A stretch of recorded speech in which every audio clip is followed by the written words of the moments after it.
హుజూర్నగర్ పట్టణంలో కాంగ్రెస్ ప్రభుత్వం ఎల్ఆర్ఎస్పై ఎన్నికల హామీలో ఉచితమని, ప్రస్తుతం ఎల్ఆర్ఎస్ పేరుతో ప్రజల వద్ద నుండి రుసుము వసూలు చేయడానికి నిరసనగా బీఆర్ఎస్ వర్కింగ్ ప్రెసిడెంట్ కేటీఆర్ పిలుపు మేరకు బుధవారం నియోజకవర్గ బీఆర్ఎస్ పార్టీ శ్రేణులు ధర్నా చేపట్టారు. ఈ సందర్భంగా జెడ్పీటీసీ కొప్పుల సైదిరెడ్డి మాట్లాడారు. హుజూర్నగర్ పట్టణంలో కాంగ్రెస్ ప్రభుత్వం ఎల్ఆర్ఎస్పై ఎన్నికల హామీలో ఉచితమని, ప్రస్తుతం ఎల్ఆర్ఎస్ పేరుతో ప్రజల వద్ద నుండి రుసుము వసూలు చేయడానికి నిరసనగా బీఆర్ఎస్ వర్కింగ్ ప్రెసిడెంట్ కేటీఆర్ పిలుపు మేరకు బుధవారం నియోజకవర్గ బీఆర్ఎస్ పార్టీ శ్రేణులు ధర్నా చేపట్టారు. ఈ సందర్భంగా జెడ్పీటీసీ కొప్పుల సైదిరెడ్డి మాట్లాడుతూ బీఆర్ఎస్ వర్కింగ్ ప్రెసిడెంట్ కేటీఆర్ పిలుపు మేరకు పట్టణంలో ధర్నా కార్యక్రమం నిర్వహించడం జరిగిందని, బీఆర్ఎస్ హయాంలో ఎల్ఆర్ఎస్పై అడ్డుగోలుగా మాట్లాడిన కాంగ్రెస్ లీడర్లు అధికారం రాగానే మాట మార్చారని ఆరోపించారు. ఇప్పటికే పంటలు ఎండిపోయి రైతులు తీవ్ర ఇబ్బందులు పడుతున్నారని ఆవేదన వ్యక్తం చేశారు.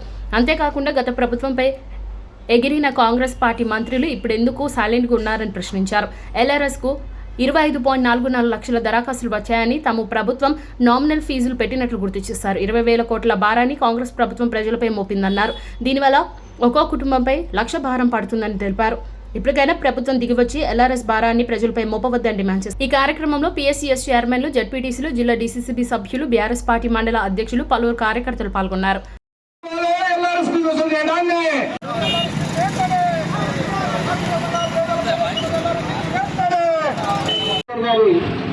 పిలుపు మేరకు హుజూర్నగర్ మాజీ ఎమ్మెల్యే శ్రీ శానంపూడి సంజయ్ గారి ఆదేశానుసారం ఎల్ఆర్ఎస్కు వ్యతిరేకంగా హుజూర్నగర్ నియోజకవర్గంలో ఒక ధర్నా కార్యక్రమానికి ఇచ్చేసిన హుజూర్నగర్ బీఆర్ఎస్ పార్టీ కుటుంబ సభ్యులందరికీ పేరు పేరున నాకు నమస్కారాలు తెలుపుకుంటూ మాట్లాడడం జరుగుతుంది. అంటే కాంగ్రెస్ పార్టీ కాంగ్రెస్ రావాలి, మార్పు కావాలి అని చెప్పేసి అన్నారు.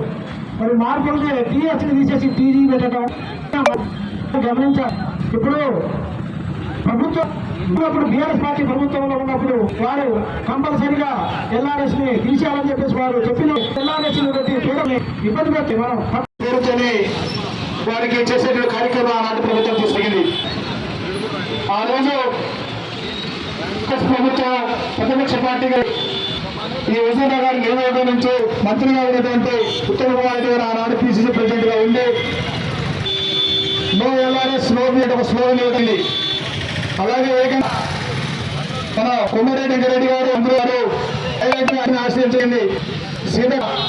పేదలకు మధ్య రక్తం పెంచుకొని రాజకం కూడా ఆరోగ్యం చేయడం జరిగింది. మీరందరూ కూడా మేము ఈరోజు హుజూర్నగర్ ఈ వేదిక గారి ప్రసంగం నామిస్తూనే ఆ రోజు ఎల్ఆర్ఎస్ ఇస్తుంటే బీఆర్ఎస్ ప్రభుత్వాన్ని ప్రశ్నించిన నేను ఇవాళ చేస్తున్నది ఏమిటి?